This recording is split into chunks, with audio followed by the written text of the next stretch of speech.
welcome to another video. This is going to be all of my pickups for the last half of July and only manga in this particular video. There's no anime or art books or figures or anything of that nature to show off.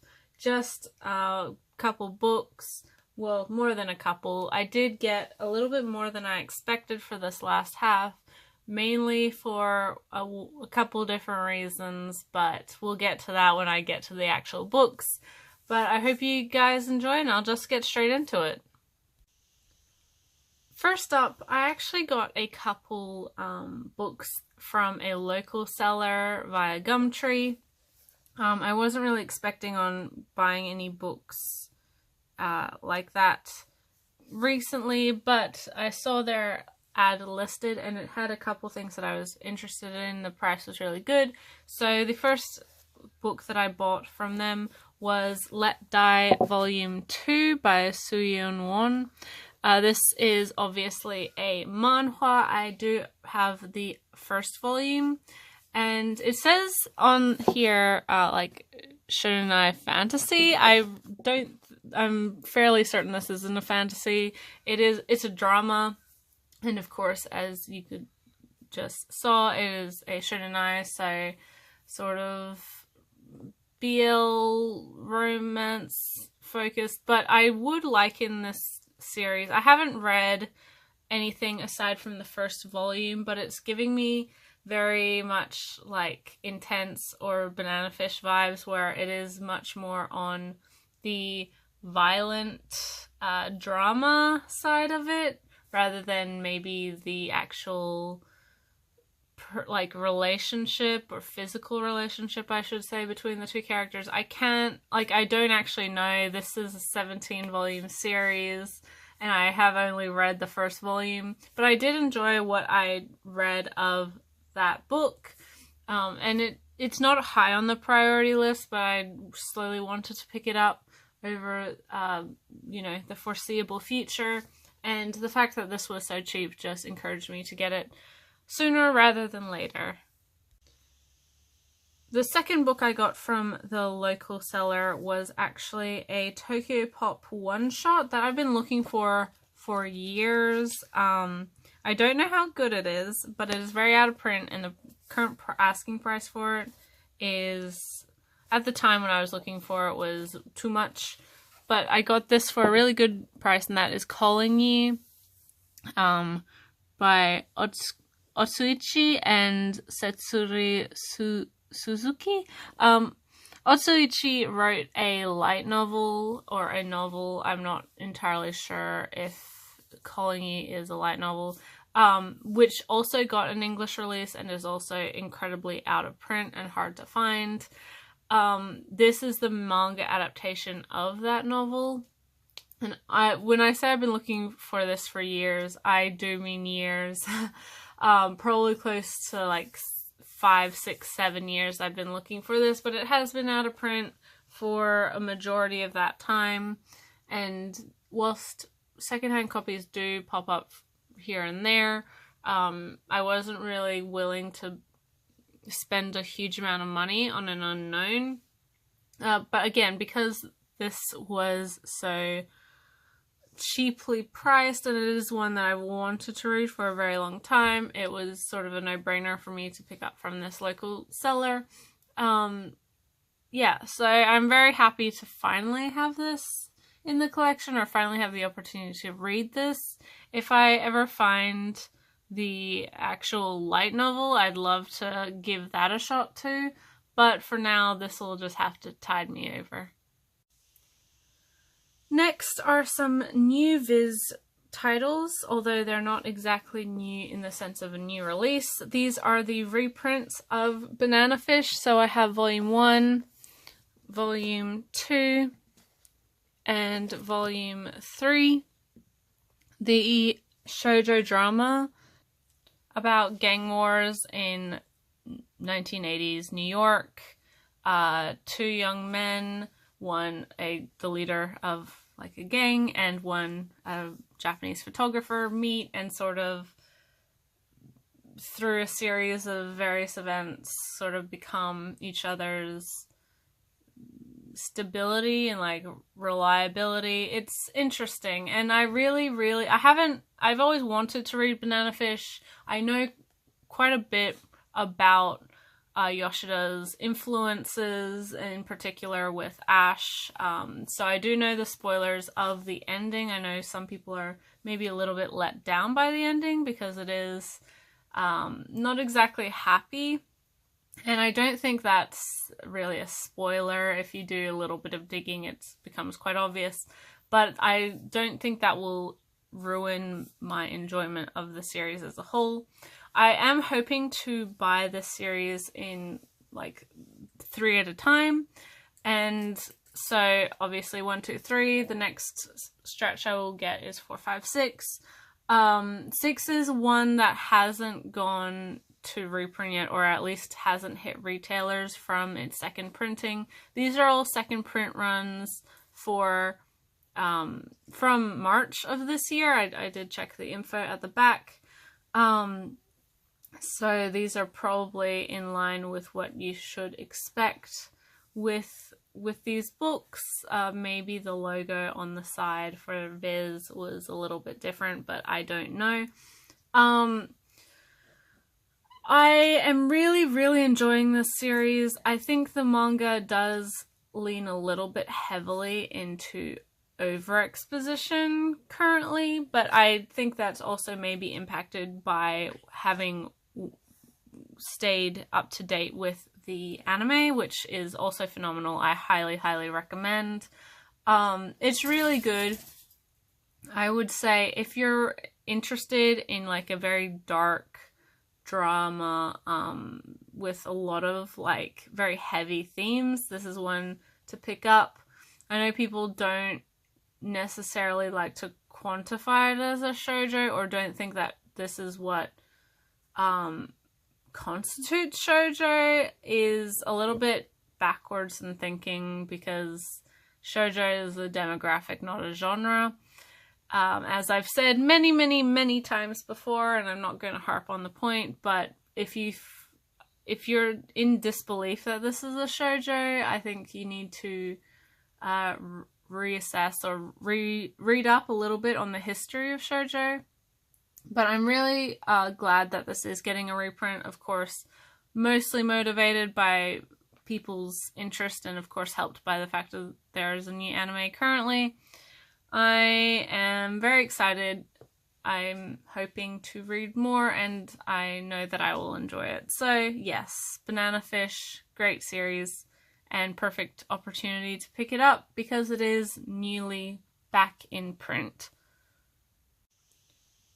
Next, we're finishing a series that I have just fallen in love with, and that is Nabari no O. We have volume 12, volume 13, and volume 14, the final volume. Yes, so I think it's no secret, that I, sort of my whole journey with this series, I wanted to try it out because I am a big fan of Yuki Kamitani's other work, Shimanami Tasagare, which has now since been licensed by 7 Seas. And I wasn't aware that they wrote this series as well, and although I had been aware of the series in general, like I knew it existed, I didn't really have a huge interest in it, mainly because of the setup. The characters and the plot focus is like ninja based, and unfortunately I think a lot of ninja stuff, or a lot of what people think when you hear like ninja based manga, is stuff like Naruto and things influenced by that series, because obviously it's very popular, and that's like an action comedy. And when I first learned about Nabari no O, I really didn't have any interest. I did learn about it through the anime, and the way the anime was marketed was sort of as an action comedy, so I wasn't too, like, had no motivation to really look into it anymore. But after I sort of realized that this was done by a mangaka that I really love their other work, I said, well, you know, I can't really lose anything by trying it out. I bought the first volume and the first couple volumes, and it was good. Like, it wasn't phenomenal. I wouldn't say it's the best thing ever written, and I do think the earlier volumes are very shaky and very of their time. Pardon me. They lean a little bit into the comedic aspects, but it's never like straight out comedy, nor is it like a straight out action, although it does have action set pieces within it. It is very much like this more subdued conflict and a lot of like conspiracy and subterfuge going on around it as well, which makes sense considering that ninjas and that are meant to be like this shadowed, like underneath society. In any case, I kept reading. Because I was enjoying it. By about volume 4 or 5, I think it really clicked. And from then on, it just got better and better and better. I would liken this story to Pandora Hearts, in that it starts off good, like decently. It's not anything world-changing, but by about the midway point, it just gets phenomenal, and in the lead up to the end, it just is masterfully done. I really, really, really like with Kamatani's other works, I think they have a really great grasp on like relationships between people and how we interact and personal struggle and decision. It's very, very good. I think the volume 10, volume 11, and some of these volumes definitely made me cry over particular plot things. And it is one that I think is a hidden gem. This manga really won me over very quickly. It impressed me, and I'm so happy to have now read it. And I'm actually looking forward to rereading it sometime in the future. Maybe not immediately, because I do need to heal a little bit before I go back into it. But it's much, much better than what my first impression or initial assumption of it was. As I said, I think it's really a hidden gem amongst manga. I don't think it's gotten enough due credit for what it does and how it handles its story. And I think that is mainly just due to when it was being published in English, especially. There wasn't really a huge amount of buzz around this title, which sort of makes sense. It's not exactly the most marketable thing, and at least in the way that the show was being marketed, it wasn't like, it doesn't match up to that image and the sorts of things that were popular then. But if you're enjoying a lot more of like character focused drama and like personal stories, this is maybe one to check out. It's probably one a lot of people skipped over, not really realizing what it was, and I'm so hoping that more people do give it a try. I loved this series. It wasn't always the greatest thing, especially early on, but it was still decently written, and the characters interesting and engaging enough for me to continue. And as I said, by about a third of the way through, it really hit its stride and just kept going from there.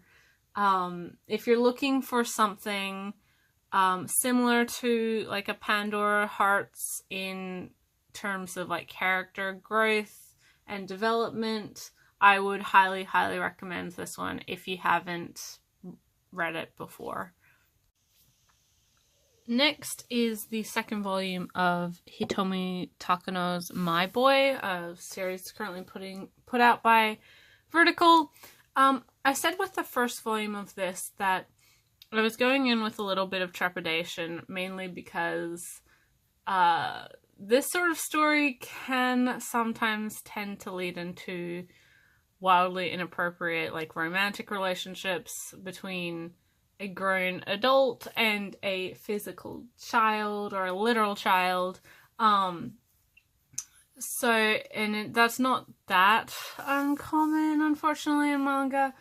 But with my boy, I had sort of cautiously optimistic hopes for the series. The first volume didn't disappoint in that regard. It certainly didn't betray that trust and hope that I had put into it, and actually was a fairly well done story about found family and learning about yourself through being responsible for another person, and how we as people, regardless of age, seek out other people to sort of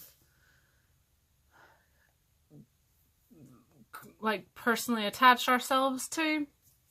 And so my boy follows a 30-year-old woman, or almost 30-year-old woman, who befriends a local boy in her area, like a young kid, by helping him with soccer training because he wants to join the team. And from her interactions with him, she sort of slowly starts to realize that his situation isn't the best, and he obviously has a very troubled home life, or at least in regards to not getting any real sort of attention or affection from home. And that is just solidified in this volume, especially in regards to his family, his father and his brother, and sort of the relationship he has with his dad, and the restrictions that he's placed under, and sort of why he has so fervently like attached himself to this woman's life, because she is really one of the only people in his life showing any sort of affection to him or interest in him. And I mean like a personal interest, not like romantic interest. It's really good. Again, this second volume is really well done. I think it's very emotionally sharp. It hits its points very, very well. Again, I think the afterword, like the author comments, especially in regards to one of her editors, is the most uncomfortable thing about this book. But it does make me think like what sort of story she wants to write, because there's a little bit of conflict between this book and the last book in regards to that. But I do still have optimism that this book isn't going to go into anything too seedy or scandalous. Yeah, it's honestly really, really good. I thought that the mangaka has hit the right beats for it to be genuine and empathetic without getting like creepy. I had faith in Vertical's judgment and they haven't betrayed me. So yeah, I am actually looking forward to volume 3 of this particular series. I think there's only 4 or 5 volumes out in Japan. I'm not certain on that, so don't quote me. But it is, yeah, I think it's a lot better than the premise sort of indicates. And although the sort of setup could be written in a particular way, in regards to this series so far, it isn't, and I'm very happy about that. Now we have the most recent volume of Land of the Lustrous, volume 6, one of my absolute favorite ongoing titles. It's just a beautifully done series. I know I say this pretty much with every single volume, but if you're not reading this, like, you're doing yourself a disservice. It is phenomenal, and the actual development of the story and the direction that things have gone is far different than I think most expected from the first volume. I'm really hoping that we see more of Ichikawa's manga in English sometime in the future, especially considering how popular this manga now seems to be, thanks in part to its wonderful anime adaptation. Volume 7 comes out at the end of the year, and then we have Volume 8, and we're pretty much caught up. But yes, it's a beautifully stylish series. I really, really love this one.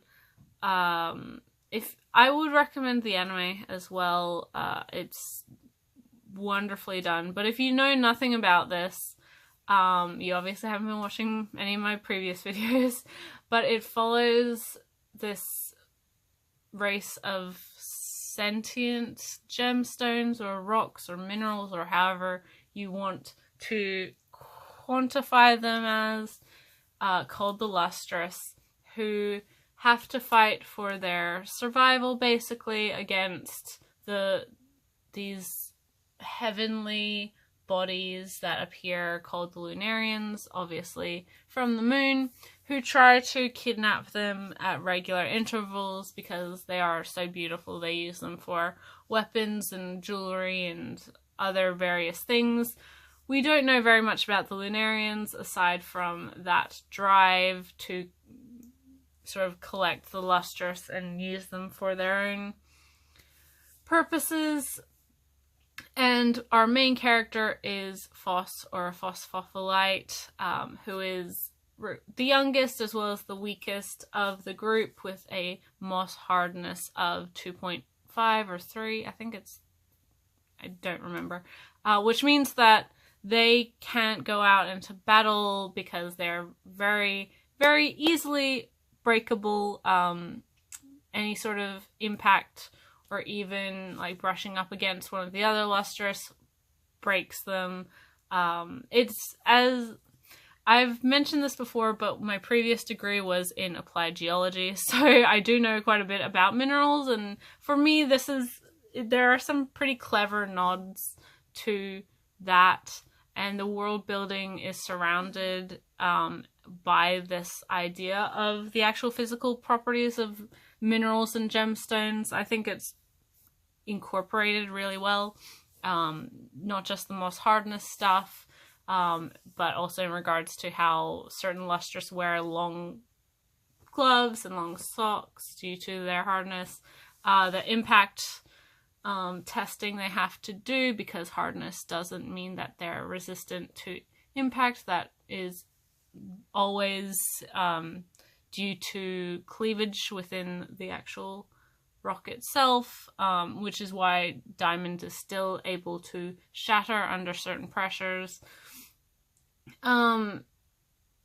Yeah, that's just me nerding out a little bit, and the amethysts as well, being able to hit each other because they are twinning, which is basically they grow from the same point but at opposite angles, which amethyst does a lot in nature. Like, it's a very common thing to see. But yes, I'm gonna stop nerding out about like the wonderful world building and incorporation of real world gem properties. But the actual story about self-improvement and growth and personal evolution is marvelous. The end of this book leads into something that I've known about for a little while, but really will give a huge shift in regards to those themes, and I'm looking forward to seeing that next volume. Our character Phos is far different from where they started out. Yeah, and I cannot wait for more. It's always so engaging. The manga has passed where the anime has adapted to, of course, but it's just wonderful to read. A high recommendation from me, and one that is definitely one of the strongest series currently being released right now. Finally, I have the latest volume of The World's Greatest First Love, The Case of Ritsuo Nodera, Volume 10. put out by Sublime, aka Viz's BL/yaoi, whatever you want to call it, imprint. And again, as I've said with this series before, it's not fantastic. It's not like a must read. It's definitely a guilty pleasure for me. And in regards to Nakamura's other work, I would say it's probably the best of her titles. But that's not really an indication that it's, you know, a must read. I do enjoy this series for what it is. I'm sure everyone who is familiar with BL or yaoi, whatever you want to call it, is aware of this title, probably reads it, buys it, or has a knowledge of it. So I'm not really preaching about an unknown here. I don't really need to say much. If you like it, you like it, and you're probably buying it. If you're not, you already know your reasons why not. There's no mystery going into the series. It's very upfront about what it is. And yeah, I can't really say much more to that in like defense of it. It's fine. It's standard. I enjoy it, as I said, for what it is. Even though I do have problems with Nakamura's other works, I think for the most part, whilst there's still issues in World's Greatest First Love, they're a lot less overt and incongruous as in Junja Romantica. But yeah, Volume 10 we see some... I mean, the whole series, there has been forward momentum with regards to the main relationship. We've finally gotten to less than 3 months for Ritsu's clock to tick down to, like, I don't know what it is. It's like realize he's in love or says he's in love. Once the clock ticks down, it'll definitely reset to something else, like, oh, days until he admits he's in love, or he says he's in love, or something along those lines. I know how these things work. But we have gotten some pretty, like, significant relationship development over the last couple volumes. Of course, spurred on by the conflict with the other guy. I don't know I can't remember. I read this like 2 weeks ago. I don't remember. We also have Kisa and Yukina in this book, who I think are most people's favorites. They're definitely the fan favorite and definitely the healthiest relationship across the series. Yeah, so if you like Kisa and Yukina, they're in this book. You won't be disappointed. Yeah, I mean, not much to say. Everyone who's buying it knows exactly what it is. If you're a BL fan, again, you probably know what this is and why or why not you're buying it. I don't need to convert anyone. It's what it is. And I am hoping that Volume 11 comes out in the near future. I don't know how many volumes are out in Japan. We're a little bit behind, but yeah, that's no huge rush. It's just gonna be exactly what you expect from it.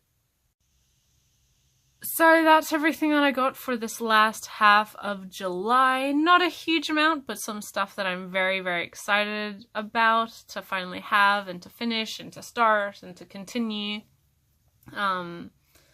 Yes, next month's first pickup video, probably first pickup video, is going to be huge. Absolutely enormous, so fair warning on that. And that is because I finally got my US proxy to ship all the stuff that it was holding for me to me, which includes a bunch of manga, a bunch of anime as well, and plus, of course, I have my normal pre-order manga, as well as an exciting sort of thing that I've mentioned before, but haven't, like the newer volumes, or later volumes, I should say, have finally been released, so I have that coming. I have a lot of stuff coming. I don't know how long that video will be, as I said, but I'm gonna try and make sure it's not over an hour and a half, like my last video was. I will try. Who knows if that I'll be successful, but we'll see. Yeah, you guys are fantastic. I'm clear over 2,000 subs now, which is huge. That's just so amazing, and thank you guys all so much for that. I'm getting some great feedback in regards to a lot of my videos. I think a lot of people really enjoy the art book overviews have always been very popular. I'm glad that people seem to be enjoying the first impressions videos as well as the manga recommendations videos. Let me know if there's any other type of video you'd like to see in any sort of style. I have just started back at uni this week, so I don't have a huge amount of free time, but I do have enough that I can probably work in like filming certain other things if that's what people want. Yeah, it's amazing that over 2,000 people are willing to sit through my videos and enjoy them. I did acknowledge the 2,000 when it happened, but it still sort of blows my mind.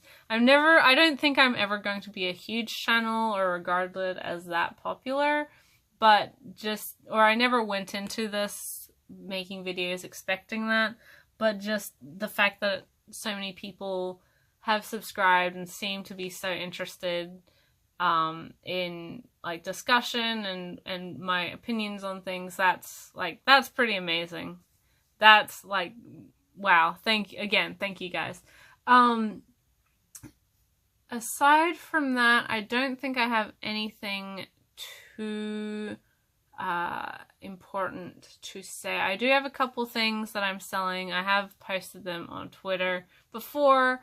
It's just sort of bits and bobs here and there, the odd duplicate volume of stuff, or certain versions of anime, etc. that I have upgraded or just reassessed on wanting, that sort of thing. So yeah, if you check my Twitter or if you DM me on Twitter, I can give you a list of that. If you're interested, I do try to work out pretty good deals for everyone who buys from me. But yeah, I think that's everything. Let me know what sort of video you want to see next, because I do have a recommendation video I can post as well as an art book video I can post. So I'll probably post a poll for that as well. But yeah, let me know. My Twitter link is in the description below, as is my book depository affiliate link, which is just there. If you use that website, it would help me a lot if you use that, but of course no obligation to buy from there. But yes, I'll catch you in the next video, guys. Bye till then.